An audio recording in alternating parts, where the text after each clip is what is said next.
I'm the delivery guy, not a porch pirate, by user no_job_8221. This just happened and I had to post it. My husband and I both work for Amazon Flex, which has freelance drivers deliver packages to different areas that are a little off the beaten path. This way everyone, even those who live in tiny forgotten towns that are surrounded by cornfields, will get their packages in a timely manner. Today, my husband, who I'll refer to as husband, was doing a block in such an area. It's early in the day and the car is full of packages when he entered small town. It was the kind of place that had a post office, a gas station, an old mill, and a sheriff. It's the place where everyone knows everyone because they're all related by blood or marriage. So when husband starts making stops at houses in town in an unfamiliar car, everyone noticed. Husband doesn't even realize that he's being watched, it's just another stop on his delivery route. Then he goes to drop a package at a house at the end of a dead-end road. He does the drop at the door, sends the notice to the customer that the package has been delivered, and gets back in the car to go to the next stop. Except, the road is now being blocked by a sheriff's car. Husband stops and sheriff approaches him, telling him that he had received some calls about him, a suspicious man that was going from house to house and had packages in his vehicle. Husband gives him his ID, and tells him, I work for Amazon, I just delivered a package to that house back there, these other packages are for other customers. Sheriff takes a look at husband's ID, then his phone to take a look at the app. Then sheriff looks at his own phone before going to the house husband just left to see if the package was there. Sheriff then looks past husband and sees someone watching them. Husband described the look sheriff gave the person as a mix of course and are you $%ing with me. Sheriff then tells husband that he had been accused of being a porch pirate before stomping past husband to scream at the person watching them. Sheriff apparently not only knew the person who called to report husband as a porch pirate, but the delivery husband had just done was to the sheriff at his house. Sheriff went off on the nosy neighbor about don't they have anything better to do, wasting police time, and how yes, he was sure that husband was telling the truth since he had received the delivery notice on his phone and the package was on his porch. Sheriff came back to husband, thanked him for his time, and sent him on his way. Husband was annoyed that he was held up for over 20 minutes, but I think this story was worth it. I don't work here and I'm not your baby daddy, by user_own_mixture 5645. I'm shopping and I'm trying to remain calm because COVID is up in my area. I'm trying to focus on one of my purchases and I hear someone next to me. I turn and there's a woman with a huge amount of groceries in her cart. I look at her. Woman, can you help me? Me, I don't work here. Woman, oh I know that, can you pay for my groceries? I don't have enough money and I have kids at home. Me.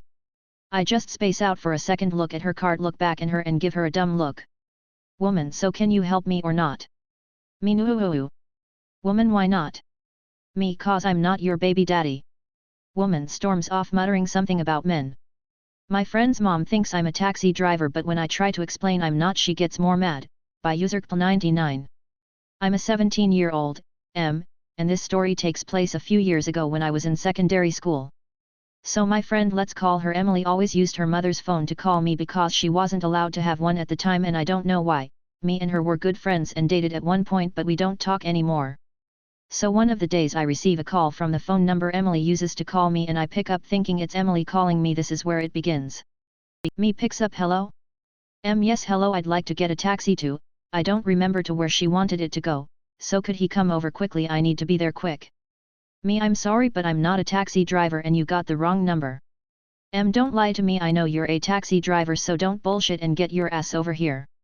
Me, as I said, I'm not a taxi driver, plus I don't drive, I'm not old enough to drive yet, lady. Am I?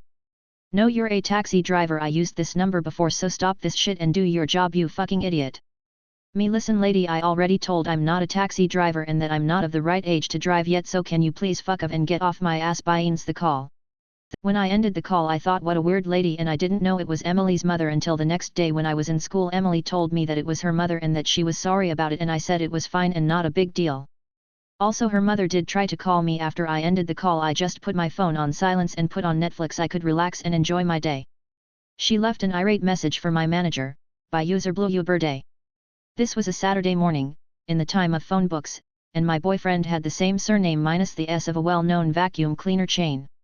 I answered a call on our phone and this woman starts to ask me about my vacuum cleaner sale. It was not the first call that morning I'd had to field. I interject when she takes a breath, and courteously, I worked customer service Monday to Friday, inform her that she had called a residence, not a store, she needed to call the shop, she had the wrong number, and as such I was not able to help her. She inquired again about the vacuum she was interested in, at a heavy discount, apparently some major one-day only sale. I reiterate she has not called the ____________ S store, she has called a residence, a home, an apartment. You need to call the shop. You have the wrong number. After repeating myself a few times and not getting anywhere, I finally just said goodbye, shook my head at the absurdity and hung up. The phone rings again and by this time I've had to deal with several more lost vacuum customers, so I just let the answering machine get it. I am incredulous to hear this woman leaving a message on my personal answering machine, again, not announcing a vacuum shop name, and proceeded to leave an irate-sounding message for my manager. After I picked up my jaw from the floor I laughed. She was demanding an apology and my immediate termination. I lived in that apartment with the same listed number for 12 years, this was the only day I ever had calls intended for the shop. Must have been a Hiluva sale. I had to change the color of my high-vis company shirts, buy user treats for Utofajet.